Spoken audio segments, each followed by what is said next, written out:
नमस्कार दर्शक बंधु शुभ सकाळ मु डॉक्टर बलिया शतपथी न्यूज 7 परिवार तरफ आपण मानकु आम कार्यक्रम भाग्यचक्र को स्वागत करने सहित आजिर मेष संक्रांति ओडिया नववर्ष तथा पणा संक्रांतिर हार्दिक हार्दिक शुभेच्छा एवं अभिनंदन जनाउछि। आसंतु जानिबा कौन रही आजिर दिन। आज होछि 2026 मसीहा एप्रिल मास 14 तारिख 1947 शकाब्द मेष संक्रमण एक दिन एवं चांद्रमास अनुसार वैशाख मास कृष्ण पक्ष द्वादशी तिथि मंगलवार शतभिषा नक्षत्र कुंभ राशि रे आज चंद्रमा अवस्थान करिसेंती। ये थिला आज दिनर सविशेष विवरणी। आसंतु जानिबा कौन रही राशि चक्रर मेष राशि ठारू आरंभ करी मीन राशि पर्यंत द्वादश राशिर राशिफल। आज एकाधिक राशिर व्यक्ति विशेष माने दीर्घ दिन धरी लगी रही समस्यार समाधान रास्ता पाइबे। राशि चक्रर प्रथम राशि मेष राशि। मेष राशि व्यक्ति विशेष माने पैतृक संपत्ति पाइबा सहित पूर्वर लगी रही विवादर समाधान करने यथेष्ट चेष्टा करेंगे। आज आपण लाल चंदनर टीकाटी निज मथारे धारण करंतु दिनटी मंगलमय हेब। परवर्ती राशि वृष राशि। वृष राशि व्यक्ति विशेष माने निजर स्वभाव को नहीं सामाजिक क्षेत्र में प्रशंसित हेबे एवं निज पई किछि अलंकार मध्य क्रय करि पारंती। आज आपण श्री सूक्तम पाठ करंतु दिनटी मंगलमय हेब। परवर्ती राशि मिथुन राशि। मिथुन राशि व्यक्ति विशेष माने धार्मिक चिंताधारा को नहीं दिनटी अतिवाहित करेंगे एवं कर्म क्षेत्र स्थान परिवर्तन मध्य जोग रही। आज आपण माँ त्रिपुरा सुंदरी शतनाम स्तोत्र को पाठ करंतु दिनटी मंगलमय हेब। परवर्ती राशि कर्कट राशि। कर्कट राशि व्यक्ति विशेष माने गुप्त शत्रु मान षड्यंत्र शिकार हेबे एवं गुरुजन मान सहित बचसा मध्य हो पारे। आज आपण चंद्रग्रह स्तोत्र को पाठ करंतु दिनटी मंगलमय हेब। परवर्ती राशि सिंह राशि। सिंह राशि व्यक्ति विशेष माने सामाजिक क्षेत्र निजर दक्षता परिप्रकाश करेंगे किंतु पारिवारिक क्षेत्र में कौन सी कार्य को नहीं अंतर्द्वंद लगी रहिबो। आज आपण भगवान शिव को किछि दही अर्पण करंतु दिनटी मंगलमय हेब। परवर्ती राशि कन्या राशि। कन्या राशि व्यक्ति विशेष माने व्यावसायिक क्षेत्र में क्षति सहिबे एवं पारिवारिक क्षेत्र में कलह मध्य देखा दे पारे। आज आपण माँ त्रिपुरा सुंदरी स्तोत्र को पाठ करंतु दिनटी मंगलमय हेब। परवर्ती राशि तुला राशि। तुला राशि व्यक्ति विशेष माने आज दिन में पैतृक संपत्ति प्राप्त करेंगे एवं केशबास क्षेत्र में मध्य जयलाभ करिपारंती। आज आपण माँ कमलात्मिका अष्टकम पाठ करंतु दिनटी मंगलमय हेब। परवर्ती राशि बिच्छा राशि। बिच्छा राशि व्यक्ति विशेष माने कौन सी पुरातन वस्तु को हरई बसबे एवं कौन सी धर्म कार्य निमंते चिंता करथिले से क्षेत्र में विभिन्न प्रकार बाधा एवं प्रतिबंधक आसीपारे। आज आपण मंगल ग्रह स्तोत्र को पाठ करंतु दिनटी मंगलमय हेब। परवर्ती राशि धनु राशि। धनुराशि व्यक्ति विशेष माने दायित्व नहीं कर्म को सुचारू रूपे संपादना करेंगे एवं बहुदिन स्वप्न को वास्तविक रूप मध्य देवे। आज आपण माँ उग्रतारा अष्टकम पाठ करंतु दिनटी मंगलमय हेब। परवर्ती राशि मकर राशि। मकर राशि व्यक्ति विशेष माने निजर पराक्रम द्वारा क्षतिग्रस्तित हेबे किंतु माँ ठारू आर्थिक साहाय्य एवं सहयोग मध्य मिल पारे। आज आपण माँ काली कर्पूर स्तोत्र को पाठ करंतु दिनटी मंगलमय हेब। परवर्ती राशि कुंभ राशि। कुंभ राशि व्यक्ति विशेष माने कर्म क्षेत्र में उच्च पदवी प्राप्त करेंगे एवं वस्त्र एवं आभूषण आदि मध्य उपहार स्वरूप आपण पाइबार जोग रही। आज आपण शनि ग्रह स्तोत्र को पाठ करंतु दिनटी मंगलमय हेब। परवर्ती राशि राशि चक्रर शेष राशि मीन राशि। मीन राशि व्यक्ति विशेष माने मानसिक क्षेत्र में विचलित अनुभव करेंगे एवं दूरस्थान को मध्य यात्रा करि पारंती। आज आपण माँ तारांक स्तोत्र को पाठ करंतु दिनटी मंगलमय हेब। ये थिला राशि चक्रर मेष राशि ठारू आरंभ करी मीन राशि पर्यंत द्वादश राशिर राशिफल। वर्तमान आम सहित अनेक दर्शक बंधु जोड़ी हो जाइछंती सेमानंक सहित आलोचना करिबा कौन रही सेमानंकर जातक संबंधी समस्या कौन रही सेमानंकर वास्तु संबंधी समस्या विषय जानिबा एवं करिबा तार प्रतिकार। दर्शक बंधु आपण माने जो व्यक्ति विषय पचारिबा आमको फोन करुछंती फोन करिबा पूर्वरु से व्यक्तिंकर जन्म तारीख जन्म समय जन्मस्थानर सविशेष विवरणी निज पाखरे रखंतु एवं आमको फोन करंतु। आम सहित आलोचना करने समय आपण टीवी वॉल्यूम को म्यूट कर दिंतु एवं फोन स्पीकर को मध्य ऑफ कर दिंतु जहाँफल भल भाव आपण मैंने आम सहित आलोचना करें एवं आपण समस्यार प्रतिकार आम आपण को कहीपर। वर्तमान समय जड़े दर्शक बंधु आम सहित जोड़ी हो जाइछंती निमापड़ारू सुकांत आम सहित जोड़ी हो जाइछंती। आज्ञा कहतु सर नमस्कार। नमस्कार सर पुओ से जानियार थिला। आज्ञा पुओर जन्म तारीख कहतु 12/8/2003 12/8/2003 12/8/2003 संध्या 7टा 7:30 जन्म है। संध्या 7:30 आज्ञा जन्मस्थान भुवनेश्वर। भुवनेश्वर कौन जानिया पई चाहुचंदी? तापर बीटेक सर जाईची इलेक्ट्रिशियन करथला ता जॉब कोन केमती होबो कोन केबे कोन सेटा बुझिया छला ती से वर्तमान जे जॉब करिनी। आज्ञा ना जो देखिबा ताले तार होची धनिष्ठा नक्षत्र कुंभ राशि एवं कुंभ लग्नर जन्म जातक वर्तमान समय चली मंगल महाशय बृहस्पति अंतर्शा चली विशेष भाव में जदि जन्म जातक को आम विचार करवा आसंता 2026 मसीहा जून मास 18 तारीख पर सी कौन सी गोटे कार्य नियोजित हम किंतु 2027 मसीहा जनवरी मास 23 तारीख पर पुनर्बार से कार्य को छाड़ी अन्य गोटे कार्य नियोजित हम और निर्दिष्ट कार्य नियोजित हो आगामी भविष्य को सी स्थिरता भाव में से कार्य सी रही पारिबो। प्रतिकाटीए कहूँ ताको करबा पई कहतु से प्रत्येक दिन माँ बगलामुखी स्तोत्र को पाठ करू जहाँ फल कौन हम ना शीघ्रातिशीघ्र से कर्म क्षेत्र नियोजित हबार सुजोग पाई पारिबो। परवर्ती दर्शक बंधु आम सहित जोड़ी हो जाइछंती भुवनेश्वर अंकिता आम सहित जोड़ी हो जाइछंती। मैडम कहतु मोर होची 16/5/2004 जन्मस्थान फुलबाणी। 16/5/2004 जन्म समय कहतु। जन्म समय 12:45 राति 12:45 राति 12:45 राति पहले 16 तारीख ना 17 तारीख नहीं 16 तारीख ही हम। ठीक अच्छे जन्मस्थान फुलबाणी। फुलबाणी आज्ञा कौन जानिया पई चाहुचंदी? गवर्नमेंट टीचर केबे हेबी वर्तमान आपण पढ़ा पढ़ी कौन करूचंदी? मोर +3 ग्रेजुएशन कंप्लीट करची एबे पीजी करबी। ठीक अच्छे जो देखा ताहले आपणकर होची रेवती नक्षत्र मीन राशि एवं कुंभ लग्नर जन्म जातक वर्तमान समय चली शुक्र महादशा मंगल अंतर्शा चली विशेष भाव में जदि आम जन्म जातक को विचार करवा 2029 मसीहा नवेम्बर मास 26 तारीख पर आपणकर कर्म क्षेत्र में नियोजित होवार समय भल रोचे एवं यथेष्ट भल भाव में आप अध्ययन करूँ सुनिश्चित भाव में आप शिक्षा क्षेत्र में कर्म करें। वर्तमान प्रतिकार कौन आवश्यकता नहीं।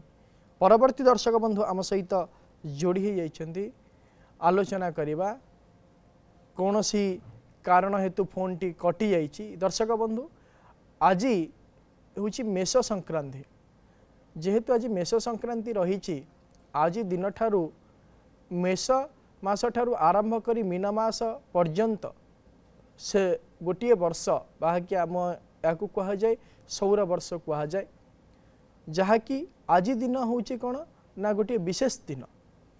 आज दिन में आपण जदि गोटे कार्य करती आपण महाप्रभु प्रभु हनुमान को पूजा सहित विशेष भाव में आपण जदि बाड़वा नल स्तोत्र को जदि पाठ करती ताहले आपण कौन कह हम ना शारीरिक क्षेत्र में सुस्थता अनुभव करेंगे जहाँ बाधा विघ्न रही से सबू दूरीभूत हवा सहित विद्या बुद्धि जश प्रतिष्ठा मध्य मिल पार। तेणुकरी आपण आज दिन ठारू संकल्प करी आरंभ करंतु प्रत्येक दिन बाड़वा नल स्तोत्र पाठ करने प्रातः समय देखिए सुनिश्चित भाव में यही वर्षटी आपण मंगलमय हो पार। वर्तमान समय जड़े दर्शक बंधु आम सहित जोड़ी हो जाइछंती आठगड़ू श्रीकांत आम सहित जोड़ी हो जाइछंती। आज्ञा कहतु। आज्ञा नमस्कार। नमस्कार। 20/5/1965 20/5/1965 मसीहा जन्म समय 3:50 रात्र 3:50 हाँ जन्मस्थान 8गड़। 8गड़ को 8गड़ कटक कटक 8गड़ राति पाइले आज्ञा 20 तारीख ना 21 तारीख 21 तारीख हम 21 तारीख हम ଆମର ଜାଣିବାର ଅଛି ଯୋଉ ଘର କରିବାର ଯୋଗ ଅଛି କି ନାହିଁ। ମୁଁ ଆରମ୍ଭ କରିଥିଲି ଗୋଟେ ଗଲା ମାସ ଫାଲଗୁନ ମାସରେ, ସେ ଅଧା ହେଇକି 8 ବର୍ଷ ହେଲା ରହିଛି।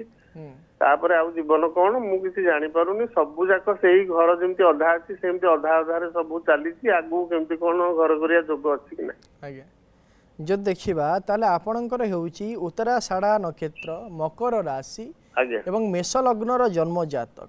ଆଜ୍ଞା ବର୍ତ୍ତମାନ ସମୟରେ ଚାଲିଛନ୍ତି ଶନି ମହାଦଶାରେ ଶୁକ୍ରଙ୍କ ଅନ୍ତର୍ଦଶା ଚାଲିଛନ୍ତି। ବିଶେଷ ଭାବରେ ଯଦି ଦେଖିବା 2017 ମସିହା ଅକ୍ଟୋବର ମାସ 16 ତାରିଖ ଠାରୁ ଯେତେବେଳେ ଠାରୁ ଶନିଙ୍କ ମହାଦଶା ଆରମ୍ଭ ହେଲାଣି, ସେହି ଦିନଠାରୁ ଆପଣ ସମସ୍ତ ପ୍ରକାର କାର୍ଯ୍ୟ ଅଧା ଅଧୁରା ହେଇ ଚାଲିଛି।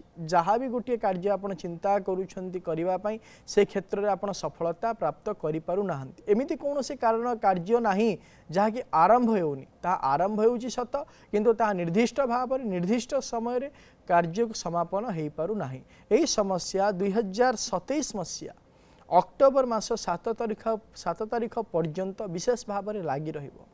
ପରବର୍ତ୍ତୀ ସମୟରେ ଆପଣଙ୍କ ଯଥେଷ୍ଟ ଚେଷ୍ଟା ବଳରେ ସେ କାର୍ଯ୍ୟ ସବୁ ସମ୍ପାଦନ ହୋଇପାରିବ ଏବଂ 2027 ମସିହାର ଶେଷାର୍ଦ୍ଧ ସମୟ ମଧ୍ୟରେ ହିଁ ଆପଣଙ୍କ ଘର କାର୍ଯ୍ୟ ମଧ୍ୟ ସରିବାର ଯଥେଷ୍ଟ ସମ୍ଭାବନା ସୃଷ୍ଟି ହୋଇପାରିବ। ପ୍ରତିକାଟିଏ କହୁଛି ଆପଣ କରନ୍ତୁ। ଆପଣ ପ୍ରତ୍ୟେକ ଦିନ ମା ଭୁବନେଶ୍ୱରୀଙ୍କ ସ୍ତୋତ୍ରକୁ ପାଠ କରନ୍ତୁ। ଦେଖିବେ ଆପଣଙ୍କ ପାରିବାରିକ କ୍ଷେତ୍ରରେ ଯେଉଁ ବିଭିନ୍ନ ପ୍ରକାର ସମସ୍ୟା ରହିଛି ସେ ସମସ୍ୟାର ସମାଧାନ ହେବା ସହିତ ଆପଣଙ୍କ ଯାହା ଯାହା କାର୍ଯ୍ୟ ଅଟକିଛି ସେ କାର୍ଯ୍ୟ ମଧ୍ୟ ଆଗକୁ ତ୍ୱରାନ୍ୱିତ ହୋଇ ବଢ଼ିପାରିବ। ପରବର୍ତ୍ତୀ ଦର୍ଶକ ବନ୍ଧୁ ଆମ ସହିତ ଯୋଡ଼ି ହୋଇଯାଇଛନ୍ତି କେନ୍ଦ୍ରାପଡ଼ାରୁ ଇତିଶ୍ରୀ ଆମ ସହିତ ଯୋଡ଼ି ହୋଇଯାଇଛନ୍ତି। ମ୍ୟାଡ଼ାମ୍ କୁହନ୍ତୁ। ଆଜ୍ଞା 30 ତାରିଖ ଡିସେମ୍ବର ମାସ ସକାଳ 7:45 ମସିହା କୁହନ୍ତୁ। 1999। ଜନ୍ମ ସମୟ ସକାଳ 7:45। 7:45। ଜନ୍ମ ସ୍ଥାନ ଭଦ୍ରକ ବାସୁଦେବପୁର। ଭଦ୍ରକ ବାସୁଦେବପୁର। ଏଇଟା କାହା ଜନ୍ମ ଜାତକ? ମୋର। ଆପଣଙ୍କର କ'ଣ ଜାଣିବା ପାଇଁ ଚାହୁଁଛନ୍ତି? ମୋର ଜାଣିବାକୁ ଚାହୁଁଥିଲି ଯେ ମୋର ଚାକିରି ବିଷୟରେ ଏବଂ ଟିକେ ପରୀକ୍ଷା ବିଷୟରେ ଜାଣିବା ପାଇଁ ଚାହୁଁଥିଲି। ଆପଣ ବର୍ତ୍ତମାନ ସମୟରେ ପରୀକ୍ଷା ଦେଉଛନ୍ତି, କର୍ମ କରିନାହାନ୍ତି କିଛି? ନାଇଁ, ଚାକିରି କରୁଛି ମୁଁ ଗୋଟେ ପ୍ରାଇଭେଟ ଅର୍ଗାନାଇଜେସନ ଏନଜିଓ ଅଛି ମୁଁ, କିନ୍ତୁ ମୁଁ ଟିକେ ଲେକ୍ଚରସିପ ପାଇଁ ଟ୍ରାଏ କରୁଛି। ଆଜ୍ଞା, ଯଦି ଦେଖିବା ତାହେଲେ ଆପଣଙ୍କର ହେଉଛି ହସ୍ତା ନକ୍ଷତ୍ର, କନ୍ୟା ରାଶି ଏବଂ ଧନୁ ଲଗ୍ନର ଜନ୍ମ ଜାତକ। ବର୍ତ୍ତମାନ ସମୟରେ ଚାଲିଛନ୍ତି ରାହୁ ମହାଦଶାରେ, ଚନ୍ଦ୍ରମାଙ୍କ ଅନ୍ତର୍ଦଶା ଚାଲିଛନ୍ତି। ବିଶେଷ ଭାବରେ ଯଦି ଦେଖିବା ବର୍ତ୍ତମାନ ସମୟରେ ସମୟ ସେତେଟା ଭଲ ଚାଲି ନାହିଁ। ଯାହା ବି ଆପଣ କାର୍ଯ୍ୟ କରିବା ପାଇଁ ଚିନ୍ତା କରିବେ ବିଭିନ୍ନ ପ୍ରକାର ବାଧା ପ୍ରତିବନ୍ଧକ ଆସିବ ଏବଂ କୌଣସି କ୍ଷେତ୍ରରେ ମଧ୍ୟ ଆପଣ ସଫଳତା ପାଇପାରିବେ ନାହିଁ, ଆଶାନୁରୂପ ଭାବରେ ସଫଳତା ପାଇପାରିବେ ନାହିଁ। କିନ୍ତୁ 2026 ମସିହା ଜୁନ୍ ମାସ 22 ତାରିଖ ପରେ ଆପଣ ଯାହା ବି କାର୍ଯ୍ୟ କରିବା ପାଇଁ ଚିନ୍ତା କରୁଛନ୍ତି ଆଗକୁ ବଢ଼ିପାରିବେ। ଆପଣଙ୍କର ସେହି କାର୍ଯ୍ୟ କ୍ଷେତ୍ରରେ ସଫଳତା ପ୍ରାପ୍ତ ମଧ୍ୟ କରିପାରିବେ। ଆପଣଙ୍କର ବିଦ୍ୟା ବୁଦ୍ଧି ଯଶ ପ୍ରତିଷ୍ଠା ସହିତ କର୍ମକ୍ଷେତ୍ରରେ ମଧ୍ୟ ଉନ୍ନତିର ଯୋଗ ରହିଛି। ପ୍ରତିକାଟିଏ କହୁଛି ଆପଣ କରନ୍ତୁ। ଆପଣ ପ୍ରତ୍ୟେକ ଦିନ ମା ଉଗ୍ରତାରାଙ୍କ ସ୍ତୋତ୍ରକୁ ପାଠ କରନ୍ତୁ। ଦେଖିବେ ନିଜର ଦକ୍ଷତା ବୃଦ୍ଧି ପାଇବା ସହିତ ସୁନିଶ୍ଚିତ ଭାବରେ ଆପଣ ଉଚିତ କର୍ମକ୍ଷେତ୍ରରେ ନିୟୋଜିତ ହେବାର ମଧ୍ୟ ସୁଯୋଗ ପାଇପାରିବେ। ପରବର୍ତ୍ତୀ ଦର୍ଶକ ବନ୍ଧୁ ଆମ ସହିତ ଯୋଡ଼ି ହୋଇଯାଇଛନ୍ତି ଜଗତସିଂହପୁରରୁ ବନ୍ଦନା ଆମ ସହିତ ଯୋଡ଼ି ହୋଇଯାଇଛନ୍ତି। ମ୍ୟାଡ଼ାମ୍ କୁହନ୍ତୁ। ହଁ ସାର୍ ନମସ୍କାର। ନମସ୍କାର ସାର୍ ମୁଁ ମୋ ପୁଅ ବିଷୟରେ ଟିକେ ଜାଣିବାକୁ ଚାହୁଁଥିଲି। ପୁଅର ଜନ୍ମ ତାରିଖ କୁହନ୍ତୁ। ଜନ୍ମ ତାରିଖ ହେଲା 8/5/2011। 8/5/2011। ସମୟ ସକାଳ 7:30ରୁ 35। 7:35। ଆଜ୍ଞା। ଜନ୍ମସ୍ଥାନ ଜନ୍ମସ୍ଥାନ ଜଗତସିଂହପୁର। ଜଗତସିଂହପୁର। କ'ଣ ଜାଣିବା ପାଇଁ ଚାହୁଁଛନ୍ତି ପୁଅ ବିଷୟରେ? ପୁଅର ସାର୍ ଦେହ ମୁଣ୍ଡ ଟିକେ ଖରାପ ରହୁଛି, ଆଉ ଟିକେ ଚିଡ଼ଚିଡ଼ି ହଉଛି, ଆଉ ଏଇ ବର୍ଷ ମେଟ୍ରିକ ପରୀକ୍ଷା ଦେବା, ଆଗକୁ ତା ଭବିଷ୍ୟତ ବିଷୟରେ ଟିକେ ଜାଣିବାକୁ ଚାହୁଁଛି। ଯଦି ଦେଖିବା ତାହେଲେ ତାର ହେଉଛି ଆଦ୍ରା ନକ୍ଷତ୍ର, ମିଥୁନ ରାଶି ଏବଂ ବୃଷ ଲଗ୍ନର ଜନ୍ମ ଜାତକ। ବର୍ତ୍ତମାନ ସମୟରେ ଚାଲିଛନ୍ତି ବୃହସ୍ପତି ମହାଦଶାରେ ମଙ୍ଗଳଙ୍କ ଅନ୍ତର୍ଦଶା ଚାଲିଛନ୍ତି। ବିଶେଷ ଭାବରେ ଯଦି ଜନ୍ମ ଜାତକକୁ ବିଚାର କରିବା, ଦଶା ଅନ୍ତର୍ଦଶାକୁ ଅନୁଧ୍ୟାନ କରିବା, ତାହେଲେ ବର୍ତ୍ତମାନ ସମୟ ସେତେଟା ଭଲ ଚାଲି ନାହିଁ। 2026 मसीहा अक्टोबर मास 11 तारिख पर्यंत विशेष भाव ता शारीरिक क्षेत्र से असुस्थता अनुभव करिवो एवं मानसिक क्षेत्र में विचलित मध्य अनुभव करिवो। प्रतिकाटीए कहूची ताकू करिवा पई कहंतु ताकू कहंतु प्रत्येक दिन से मेडिटेशन करू ता सहित तापे गोटे रुद्राभिषेक कर दिंतु जहाँ फल किछिटा परिवर्तन हो जाई पारे। आम सहित बालेश्वर जोड़ी हो जाइछन्ती जगन्नाथ। आज्ञा कहंतु। सर नमस्कार सर। नमस्कार सर मुझे मो भविष्य विषय की जाना चाहूँ मतलब फ्यूचर विषय कहा विषय निज कैरियर विषय जाना चाहूँ। कहंतु आपन जन्म तारीख। जन्म तारीख हूँ 5 अगस्त 1999। 5 अगस्त 1999। जन्म समय 11:15 राति 11:15। आज्ञा। जन्म स्थान बालेश्वर बालियापाड़। बालियापाड़। आज्ञा। कौन जानिया पई चाहूछन्ती निज विषय रे? वही कैरियर विषय जाना चाहूँ। वर्तमान समय आपण किछि कर्म करूछन्ती?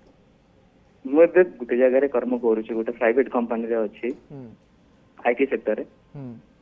जे देखिबा ताले आपणकर होछि कृतिका नक्षत्र वृष राशि एवं मेष लग्नर जन्म जातक। वर्तमान समय चली राहु महादशा शनि अंतरशा चली विशेष भाव में जदि जन्म जातक को आम विचार करवा वर्तमान समय आपण उन्नतिर एवं सुजोग्र समय आसूची। आपण सुनिश्चित भाव में आपण कर्म क्षेत्र में उन्नति करिवार सुजोग मिल पार एवं उन्नति मध्य करिवे।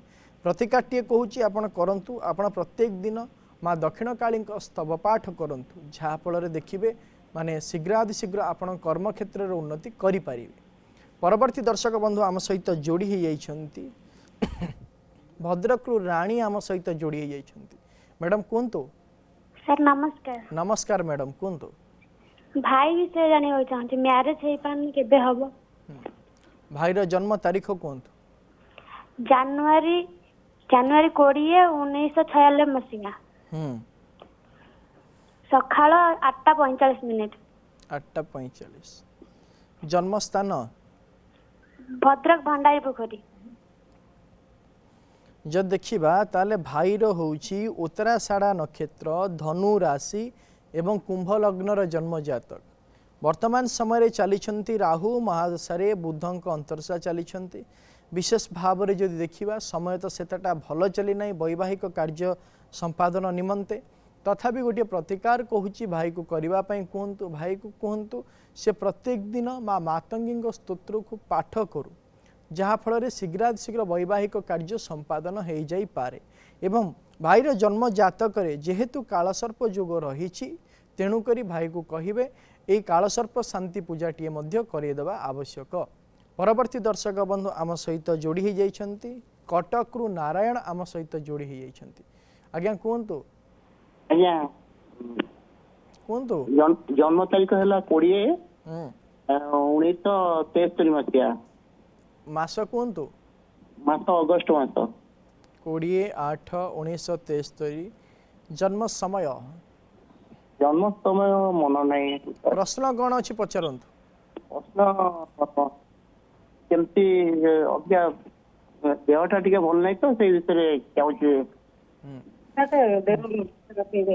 जदि देखिबा आपणकर जन्म तारीख जन्म समय जन्म स्थान आम नहीं नाहु प्रश्न कुंडली अनुसार जदि आम देखिबा आपणक शारीरिक असुस्थता दीर्घ दिन पर्यंत लागी रहिबो एवं कौन सी प्रकार गोटे निर्दिष्ट रोग आपन को हब ना किंबा निर्दिष्ट प्रकार असुविधा बा कष्ट आपण अनुभव करेंगे ना। विभिन्न प्रकार परिवर्तनशील भाव में शारीरिक क्षेत्र में आपण कष्ट अनुभव करेंगे। यही समस्या आसंता 2027 मसीहा शेषार्ध पर्यंत विशेष भाव में लगी रहिबो। आपण प्रत्येक दिन भगवान शिवं पंचाक्षर मंत्र को जप करंतु जहाँफल किछिटा शारीरिक क्षेत्र में आपण सुस्थता अनुभव करें। परवर्ती दर्शक बंधु आम सहित जोड़ी हो जाइछन्ती भद्रक रु मुरलीधर आम सहित जोड़ी हो जाइछन्ती। आज्ञा कहतु। आज्ञा आज्ञा नमस्कार। नमस्कार। हम पुओ विषय जानिया पई चाहूँ। आज्ञा पुओर जन्म तारीख कहतु। जन्म तारीख 1999 मसीहा डिसेम्बर ଆପଣ ପୁନର୍ବାର ଜନ୍ମ ତାରିଖ ଜନ୍ମ ସମୟ ଜନ୍ମ ସ୍ଥାନର ସବିଶେଷ ବିବରଣୀ ନିଜ ପାଖରେ ରଖନ୍ତୁ ଏବଂ ଆମକୁ ପୁନର୍ବାର ଫୋନ୍ କରନ୍ତୁ ଆପଣଙ୍କ ସହିତ ଆଲୋଚନା କରିବା। ଅନୁଗୁଳରୁ ଆମ ସହିତ ଅସୀମ ଯୋଡ଼ି ହେଇଯାଇଛନ୍ତି। ଆଜ୍ଞା କୁହନ୍ତୁ। ଝିଅର କଥା ପଚାରିଥାନ୍ତି ସାର୍। ଆଜ୍ଞା ଝିଅର ଜନ୍ମ ତାରିଖ କୁହନ୍ତୁ। ଝିଅର ଜନ୍ମ ତାରିଖ 17 ଏପ୍ରିଲ 2002। 17 ଏପ୍ରିଲ 2002। ଜନ୍ମ ସମୟ 5:57 ସନ୍ଧ୍ୟା। 5:57। ଆଜ୍ଞା। ଜନ୍ମ ସ୍ଥାନ ଜନ୍ମ ସ୍ଥାନ ହେଲା ସାର୍ ଭୁବନେଶ୍ୱର। ଭୁବନେଶ୍ୱର। କଣ ଆଜ୍ଞା ଜାଣିବା ପାଇଁ ଚାହୁଁଛନ୍ତି ଝିଅ ବିଷୟରେ? ସାର୍ ଝିଅର ବାହାଘର କଥା ଜାଣିବାକୁ ଚାହୁଁଥିଲି। ଯେ ଦେଖିବା ତାହେଲେ ଝିଅର ହେଉଛି ମୃଗଶିରା ନକ୍ଷତ୍ର ବୃଷ ରାଶି ଆଜ୍ଞା। ଏବଂ କନ୍ୟା ଲଗ୍ନର ଜନ୍ମ ଜାତକ। ବର୍ତ୍ତମାନ ସମୟରେ ବୃହସ୍ପତି ମହାଦଶାରେ ବୃହସ୍ପତିଙ୍କ ଅନ୍ତର୍ଦଶା ଚାଲିଛି। 2025 ମସିହା ଜୁଲାଇ ମାସ 1 ତାରିଖ ଠାରୁ ବୈବାହିକ କାର୍ଯ୍ୟ ନିମନ୍ତେ ସମୟ ଆରମ୍ଭ ହୋଇଯାଇଛି। ଆପଣ ଚେଷ୍ଟା କରନ୍ତୁ ସୁନିଶ୍ଚିତ ଭାବରେ ଝିଅର ବୈବାହିକ କାର୍ଯ୍ୟ ସମ୍ପାଦନ ହୋଇଯିବ। ପ୍ରତିକାରର କୌଣସି ଆବଶ୍ୟକତା ନାହିଁ। ପରବର୍ତ୍ତୀ ଦର୍ଶକ ବନ୍ଧୁ ଆମ ସହିତ ଯୋଡ଼ି ହୋଇଯାଇଛନ୍ତି ଭଦ୍ରକରୁ ରଞ୍ଜିତା ଆମ ସହିତ ଯୋଡ଼ି ହୋଇଯାଇଛନ୍ତି। ଆଜ୍ଞା କୁହନ୍ତୁ। ସେପ୍ଟେମ୍ବର 3, 2009 ମସିହା। ସେପ୍ଟେମ୍ବର 3, 2009 ମସିହା। ଜନ୍ମ ସମୟ 9:15 ଦିନ ନା ରାତି? ଦିନ 9ଟା। ଜନ୍ମ ସ୍ଥାନ ଭଦ୍ରକ କରୁଆ। ଭଦ୍ରକ। କାହା ଜନ୍ମ ଜାତକ? ମୋ ସାନ ଭଉଣୀରେ। ସାନ ଭଉଣୀର। କଣ ଜାଣିବା ପାଇଁ ଚାହୁଁଛନ୍ତି ଭଉଣୀ ବିଷୟରେ? ଭବିଷ୍ୟତ ପାଠ ପଢା କେମିତି ହବ? ଯଦି ଦେଖିବା ତାହେଲେ ତାର ହେଉଛି ଧନିଷ୍ଠା ନକ୍ଷତ୍ର ମକର ରାଶି ଏବଂ ତୁଳା ଲଗ୍ନର ଜନ୍ମ ଜାତକ। ବର୍ତ୍ତମାନ ସମୟରେ ଚାଲିଛନ୍ତି ରାହୁ ମହାଦଶାରେ ଶୁକ୍ରଙ୍କ ଅନ୍ତର୍ଦଶା ଚାଲିଛନ୍ତି। ବିଶେଷ ଭାବରେ 2027 ମସିହା ଅକ୍ଟୋବର ମାସ 18 ତାରିଖ ପର୍ଯ୍ୟନ୍ତ ବିଭିନ୍ନ ପ୍ରକାର ସମସ୍ୟା ଆସିବ ଏବଂ ସେ ଭଲ ଭାବରେ ଅଧ୍ୟୟନ କରିପାରିବ ନାହିଁ। 2027 ମସିହା ଅକ୍ଟୋବର ମାସ 18 ତାରିଖ ପରେ ସୁନିଶ୍ଚିତ ଭାବରେ ସେ ଭଲ ଭାବରେ ଅଧ୍ୟୟନ କରିପାରିବ। ପ୍ରତିକାରଟିଏ କହୁଛି ତାକୁ କରିବା ପାଇଁ କୁହନ୍ତୁ। ତାକୁ କହିବେ ସେ ପ୍ରତ୍ୟେକ ଦିନ ମା ନୀଳ ସରସ୍ୱତୀଙ୍କ ସ୍ତୋତ୍ରକୁ ପାଠ କରୁ, ଯାହାଫଳରେ ସୁନିଶ୍ଚିତ ଭାବରେ ଅଧ୍ୟୟନ କ୍ଷେତ୍ରରେ ଉନ୍ନତି ହୋଇପାରିବ। ପରବର୍ତ୍ତୀ ଦର୍ଶକ ବନ୍ଧୁ ଆମ ସହିତ ଯୋଡ଼ି ହୋଇଯାଇଛନ୍ତି ବ୍ରହ୍ମପୁର ସ୍ୱଦେଶନା ଆମ ସହିତ ଯୋଡ଼ି ହୋଇଯାଇଛନ୍ତି। ଆଜ୍ଞା କୁହନ୍ତୁ। ସାର୍ ନମସ୍କାର। ନମସ୍କାର କୁହନ୍ତୁ। ସାର୍ ମୁଁ ମୋ ଝିଅ ବିଷୟରେ ଜାଣିବାକୁ ଚାହୁଁଛି। ଆଜ୍ଞା ଝିଅର ଜନ୍ମ ତାରିଖ କୁହନ୍ତୁ। ଝିଅ ଜନ୍ମ ତାରିଖ 1/3/2003। 1/3/2003। ଜନ୍ମ ସମୟ ସନ୍ଧ୍ୟା 6:32। ସନ୍ଧ୍ୟା 6:32। ଜନ୍ମ ସ୍ଥାନ ଆସ୍କା ଗଞ୍ଜାମ। ଆସ୍କା ଗଞ୍ଜାମ। କଣ ଜାଣିବା ପାଇଁ ଚାହୁଁଛନ୍ତି ଝିଅ ବିଷୟରେ? ଝିଅର କ୍ୟାରିୟର କେମିତି? ସେ ପଢ଼ାପଢ଼ି କଣ କରିଛି? ସେ ବର୍ତ୍ତମାନ ବିଟେକ୍ କରୁଛି। ଯଦି ଦେଖିବା ତାହେଲେ ତାର ହେଉଛି ଧନିଷ୍ଠା ନକ୍ଷତ୍ର ମକର ରାଶି ଏବଂ ସିଂହ ଲଗ୍ନର ଜନ୍ମ ଜାତକ। ବର୍ତ୍ତମାନ ସମୟରେ ଚାଲିଛନ୍ତି ବୃହସ୍ପତି ମହାଦଶାରେ ବୃହସ୍ପତିଙ୍କ ଅନ୍ତର୍ଦଶା ଚାଲିଛନ୍ତି। ବିଶେଷ ଭାବରେ ତାକୁ କୁହନ୍ତୁ ସେ ଭଲ ଭାବରେ ଅଧ୍ୟୟନ କରୁ। ଆଗାମୀ ଭବିଷ୍ୟତ ତାର ଭଲ ରହିଛି। 2027 ମସିହା ଅକ୍ଟୋବର ମାସ 2 ତାରିଖ ପରେ ସେ ସୁନିଶ୍ଚିତ ଭାବରେ ଉଚିତ କର୍ମକ୍ଷେତ୍ରରେ ନିୟୋଜିତ ହୋଇପାରିବ। ପ୍ରତିକାରର କୌଣସି ଆବଶ୍ୟକତା ନାହିଁ। ପରବର୍ତ୍ତୀ ଦର୍ଶକ ବନ୍ଧୁ ଆମ ସହିତ ଯୋଡ଼ି ହୋଇଯାଇଛନ୍ତି ଭଦ୍ରକରୁ ମୁରଲୀଧର ଆମ ସହିତ ଯୋଡ଼ି ହୋଇଯାଇଛନ୍ତି। ଆଜ୍ଞା କୁହନ୍ତୁ। ହ୍ୟାଲୋ। କୌଣସି ଯାନ୍ତ୍ରିକ ତ୍ରୁଟି ହେତୁ ଫୋନ୍ଟି କଟିଯାଇଛି।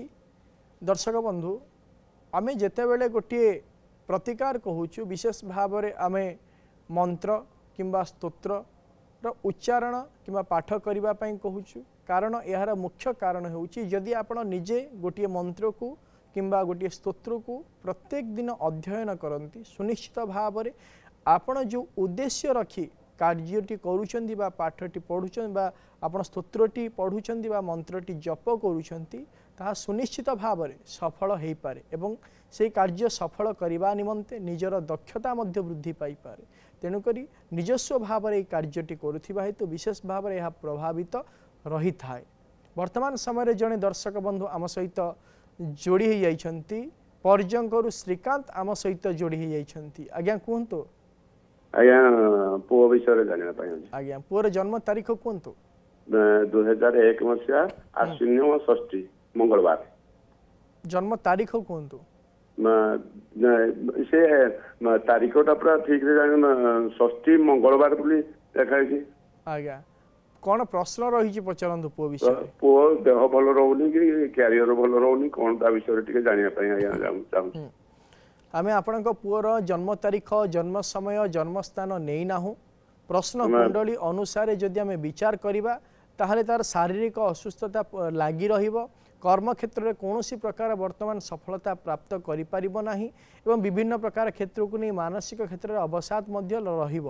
এই সমস্যা আসন্তা 2027 মସିହା মে মাস পর্যন্ত বিশেষ ভাবে অধিকা দেখাদেব। পরবর্তী সময় কিছিটা পরিবর্তন হয়ে পারে। তাকে কুহতু সে প্রত্যেক দিন ভগবান শিবঙ্ক কবচকু পাঠ করু, দেখবে সুনিশ্চিত ভাবে পরিবর্তন জীবনে আসিপার। পরবর্তী দর্শক বন্ধু আম সহিত যোড়ি হয়ে যাই কোরাপুটু জগদীশ আম সহিত যোড়ি হয়ে যাই। আজ্ঞা কুহতু। আজ্ঞা নমস্কার। নমস্কার। জন্ম তারিখ হল আজ্ঞা 5/12/1967। 5/12/1967। আজ্ঞা জন্ম সময় সময় হল সকাল 9:15। সকাল 9:15। জন্মস্থান নন্দপুর। আজ্ঞা নন্দপুর কোরাপুট। কোরাপুট। কোন জানিয়া পাই চাহুচন্তি? মু মোর ভবিষ্যৎ বিষয় টিকে জানিয়া চাহুছি। এটা আপনাଙ୍କ জন্ম জাতক? আজ্ঞা। ଆପଣ ଭବିଷ୍ୟତ ବିଷୟରେ କୋଉ ବିଷୟକୁ ନେଇ ଜାଣିବା ପାଇଁ ଚାହୁଁଛନ୍ତି? ମୋର ପ୍ରମୋଶନ ଆଉ ରିଟାୟାର୍ଡ ପରେ ମୁଁ କ'ଣ କରିବି? ଠିକ।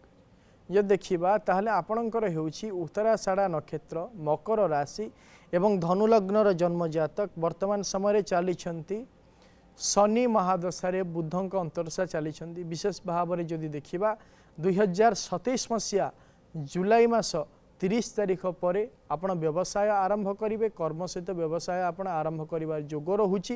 ଆପଣ ସୁନିଶ୍ଚିତ ଭାବରେ ଚେଷ୍ଟା କରନ୍ତୁ କୌଣସି ଗୋଟିଏ ବ୍ୟବସାୟ ଆରମ୍ଭ କରିବା ପାଇଁ।